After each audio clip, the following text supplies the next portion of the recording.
Nipo hapa katika viwanja vya Ukonga jijini Dar es Salaam ambapo utafanyika mchezo wa kirafiki ambapo utazikutanisha timu kati ya New FC dhidi ya Kinyerezi FC ambapo utachezwa mchezo wa kirafiki. Kwa majina naitwa Franklin Emmanuel Kaswanya, ni captain wa timu ya New City.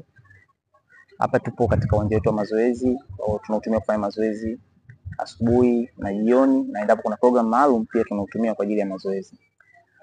Leo tupo katika program yetu ya kila siku ambayo tunajiandaa na timu yetu, tunajiandaa na mechi ambayo tunakuja kuicheza Ijumaa hapa saa 10 jioni na timu au ndugu zetu wa Kinyerezi ambao walituomba kucheza nao mechi hii hapa kwetu kwa ajili ya kudumisha udugu wetu, kudumisha urafiki wetu. Pia hiyo mechi ni kwa ajili ya kusaidia mchango mbalimbali na kusaidia jamii na kuelekeza watu kutokana na mambo tofauti yanatokea katika jamii yetu.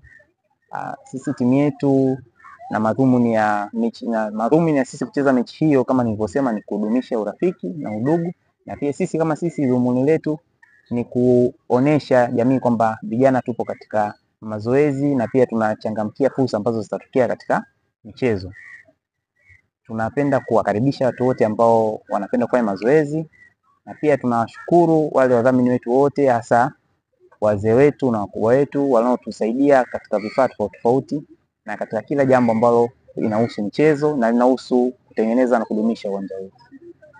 Tunawakaribisha wote kuja kuangalia mechi yetu ya Ijumaa. Karibuni sana, karibuni sana, karibuni sana. Hapa katika viwanja hivi nikiripoti kutoka katika viwanja hivi, jina langu ni Christopher Siengo wa DSJ TV Dar es Salaam.